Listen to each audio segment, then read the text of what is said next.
Hello and welcome to The Bottom Line on TVP World. This is where we unpack some of the main business and economic stories of the day. I'm your host, Marie Cato. So it's happened. Trump's tariffs have hit us, and now the world has to get to work and figure out a way to get on with international trade. Today we'll talk about the global reactions and what we might expect in the weeks ahead. Let's see Jan Kennedy's feature report for today. Global attention turned to Washington on Wednesday, April 2nd, on what Donald Trump declared as a Liberation Day. Speaking at the White House's Rose Garden, the U.S. president tore into the country's trade partners, imposing reciprocal tariffs, and the European Union was not spared. European Union, they're very tough, very, very tough traders. You think of European Union, very friendly. They rip us off. It's so sad to see. It's so pathetic. 39%, we're going to charge them 20%, so we're charging them essentially half. China, the U.S.'s biggest trading partner, was hit with a 34% levy, while Japan faced a slightly lower rate of 26%, the same as India. The U.K. and Australia were each hit with a 10% tariff, with Cambodia facing the highest at 49%. In a firm response, European Commission President Ursula von der Leyen warned Washington of the bloc's plans to retaliate, but reiterated the EU's readiness to negotiate. We are already finalizing the first package of countermeasures in response to tariffs on steel. And we're now preparing for further countermeasures to protect our interests and our businesses if negotiations fail. Trump's announcement sent shockwaves through financial markets. During afternoon trading, the pan-European Stock 600 index, as well as Germany's DAX, fell around 2%, while the Warsaw Stock Exchange's VIG 20 slumped by more than 3%. In response, the U.S. dollar weakened against major currencies, with the euro rising some 1.8% during afternoon trading, while the Polish zloty surged 1.3% to a four-year high.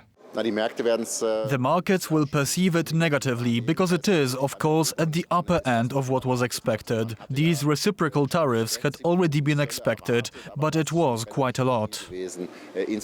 Donald Trump says the tariffs are designed to put an end to unfair trade practices imposed by international partners on the U.S., as well as cut trade deficits. Additionally, he expects the measures to boost local production and prop up the job market. However, the consequences could be dire for the U.S. It will immediately lead to an increase in consumer prices in the U.S. It would lead to overall slowdown of American economy. Prime Minister Donald Tusk admitted via X that Poland will also feel the pinch.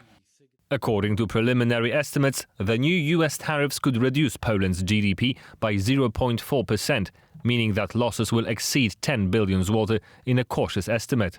A painful and unfortunate blow, especially from our closest ally, but we will endure it. Our friendship must withstand this test as well.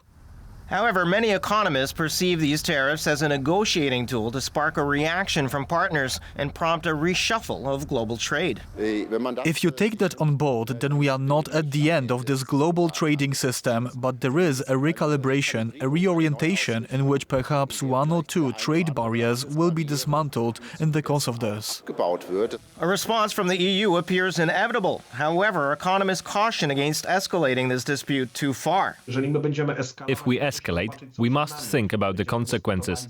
We'll be negotiating with the US on services trade where they hold a large surplus. If that fails, or if the Americans feel wronged, we must recognize another factor, capital flows, where the US holds global dominance. Restrictions in this area could have even more severe consequences, shaking the foundations of the global economy.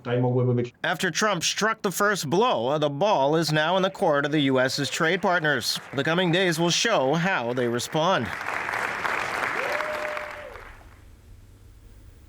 So if we go by Donald Trump's plans, America has now entered its glory days and it can begin rebuilding itself. But judging by market reactions, it seems like we are entering another period of international chaos and uncertainty. I'm now joined by Professor of Economics Jan Michałek from Warsaw University to share his immediate observations following Trump's tariff announcements. Hello, and thank you very much for joining us. Thank you very much. So the world obviously will not stop trading, but it can trade less with the U.S. despite the tariffs. Yes, that's obvious. Let me start with, I would say, general observation that there is some sort of misuse of the words. In this sense that the tariffs imposed by the US are called reciprocal tariffs, and it is said that they reflect the level of protection in the other countries, which in fact is not true, if I may say so, because the level of protection is measured by the level of the tariff, and this is much lower than this is told by the US administration. In fact, the tariffs imposed by the US administration are reflecting the scope of the trade deficit between different countries and the US. So they are tailored to, I would say, eliminate these trade deficits. But from the point of view of the welfare analysis, this is not the best policy, in the sense that if we want to correct trade imbalances, the other instruments, including fiscal policy, including monetary policy, should be implemented, because the tariffs have negative implications for the country imposing the tariff itself. So this is the major challenge, I would say. So this perhaps should take us immediately to my question about the tariff calculations, because there was a lot of criticism and some questions regarding the way the numbers were calculated. So some say that they were incorrect, some say that the calculation in itself was very, very simple, if not oversimplified. So the White House presented this calculation that looked quite complicated, but essentially it boiled down to, perhaps you will be able to explain this a little bit better, but essentially the trade deficit for the US in goods with a particular country divided by the total goods imported from that country, and then divided that number by 2. What do you think of that calculation in general? Do you think it was correct in the first place? Was it the best way to calculate it? I wouldn't say so, because this is based on the perception that the tariff, which has many different negative implications, can be a corrective measure for the trade deficit, forgetting what are the other implications. And in this formula, there are some other elements. One of them is reflecting the reaction of the economy to the changes in the level of the prices, which is called trade price elasticity, and also something else, what will be the reaction of the foreign suppliers to the increased price, and this is called the pass-through effect. And the estimates of those effects are very, very rough, and we have different, I would say, economists showing different figures. So I would say that they were, from this point of view, not precise neither. But I would say, first of all, the idea is somehow incorrect, because the idea of the system as it was created, that we have the system ruled base in which we have the level of the tariffs, which is so-called bound, and then they should not be increased, then they should be applied in the so-called symmetric or in line with the non-discrimination principle. While all those rules are now disappearing, we have to remember that they were created by the US in 47, creating the GATT, in 92, creating the World Trade Organization. So, of course, we enter in a completely new world in which the need for negotiations is starting from the other point. Because normally we're saying what we can do to improve the welfare by reducing the tariffs. Now we say what we can do to restrict the negative implications by increasing the tariffs, or maybe we can find some sort of equilibrium between increased tariffs and the trade equilibrium between the different countries. So, in my opinion, it's completely, I would say, different approach to world trading order, and with, I would say, ignorance, if I may say so, of the benefits from international trade liberalization. I mean, the prosperity which we witnessed in after the World War period was largely due to the liberalization of international trade flows, due to the increasing role of global value chains and so on. And all of this might, I would say, disappear. Of course, there is another question. To which extent the higher tariff can be beneficial for the U.S. economy? Of course. This is, I would say, another separate question. A separate question. Of course. I wanted to ask about the fact that different countries got different levels of tariffs. We have China, 54%, the UK only 10%. And some say that they won't be fighting the US. They're more keen on some kind of negotiations, and others say that they will be retaliating for sure. And I wanted to ask your opinion on this. Is this perhaps a tactic that Trump has decided to implement, that he's driving a wedge between countries so that they won't gang up on the US?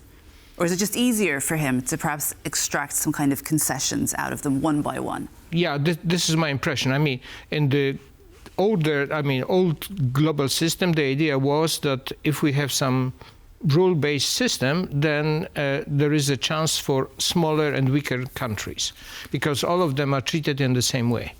In the system that we are now entering, probably, the position of individual countries measured by their, I would say, economic potential. So, of course, we could expect that the more intensive and tough negotiations will be between the US, the European Union, Japan, and China, while for the, I would say, less important countries, including, I don't know, Malaysia and so on, with due respect to Malaysia, these negotiations will be rather one-sided. I mean, that these countries will be, in a sense, accepting the imposed tariff in a more, I would say, easier way. Let's put it in these words. Mm-hmm. And then I also wanted to move on to the US in the context of everything that is happening right now. So obviously Trump is very keen on pushing this narrative that this will rebuild the US economy.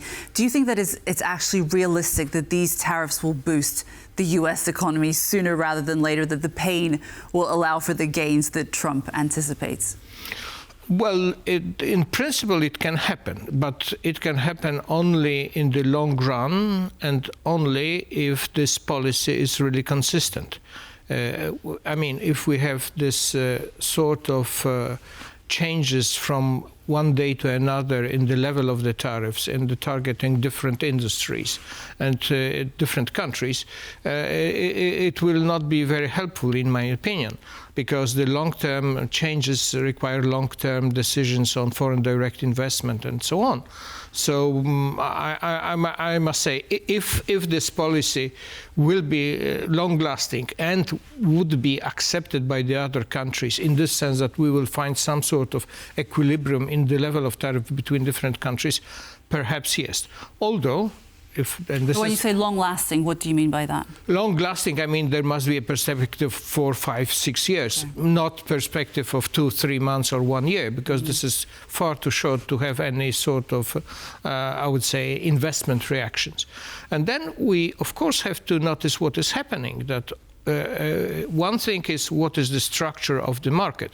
And if we look at the case of the motor cars, well, the largest seller of sedan motor cars in the US is Toyota. So, of course, on the one hand, it is manufactured in the US, but on the other hand, it's a Japanese motor car company. So we have also to recognize the big switches, if I may say so, in comparative advantage between different countries. I mean, China was, I would say, a marginal trading partner 30 years ago. Now it became the largest, and these are the long-run swings, and this is what is happening in the history, or has been happening. In the 19th century, half of the industrial production was produced in the United Kingdom.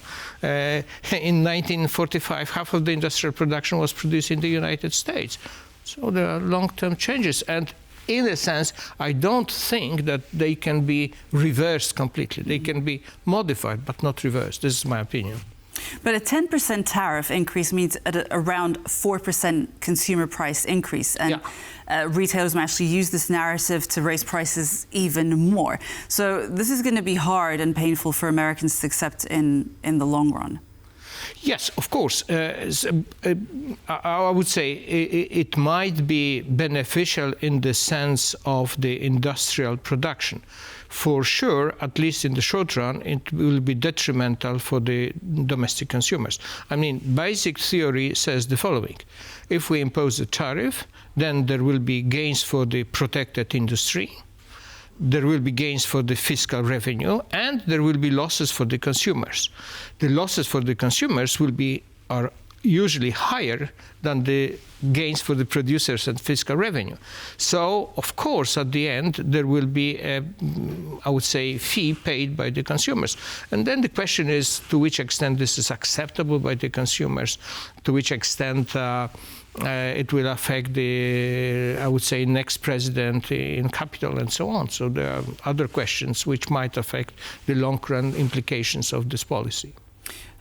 Russia seems to have a very strong bargaining position, funnily enough. By the looks of it, Russia's $3 billion worth of exports to the US should earn a 41% tariff, but they're already exempt. Do you think that this is part of a broader strategy to ensure peace in Ukraine? I wouldn't be so optimistic, but maybe yes. Maybe yes. I must say,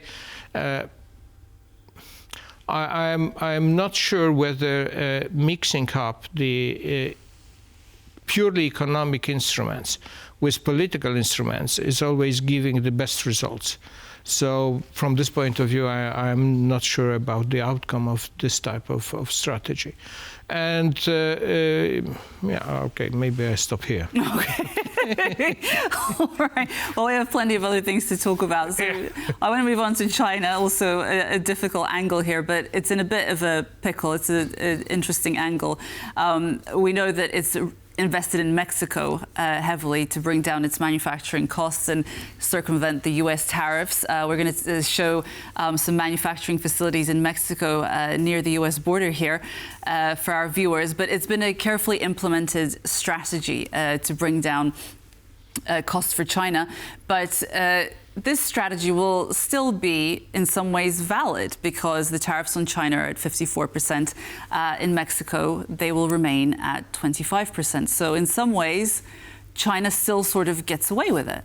Yeah, and this is somehow the outcome of this type of war. I mean, and if we think about the general approach, I mean, the idea was that the US is now less keen about multilateral trading system. It is more keen on the bilateral system.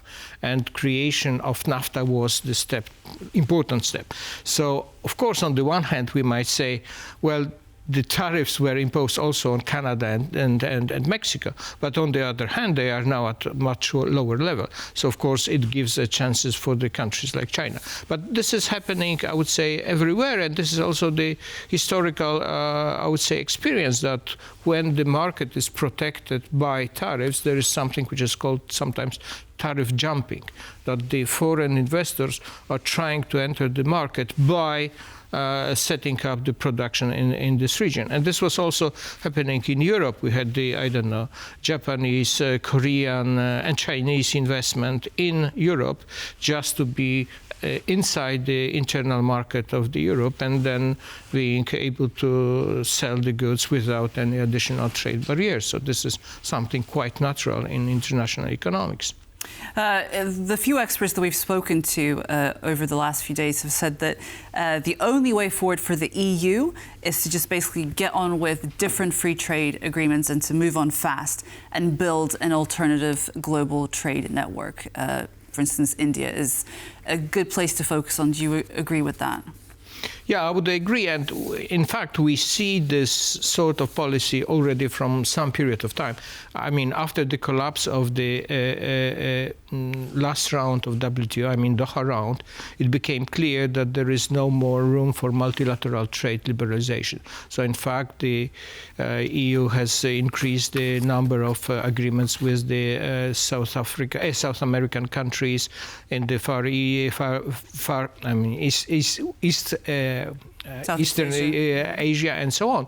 So I think it is the only chance. And if this happens, and if it is based on the existing rules, this might also have, in a sense, negative implications for the US, because they will be somehow aside from the mainstream liberal trade flows. They will be isolated. So from this point of view, this is also one of the possible negative implications for the US.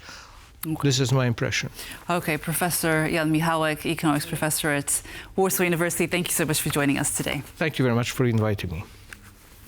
And that concludes the bottom line for today. I was your host, Marie Cato. Join us every weekday afternoon at 5:10 CET on TVP World. And for the latest in regional business, follow us on X and on tvpworld.com. And for more news and analysis, stay with us on TVP World. Goodbye.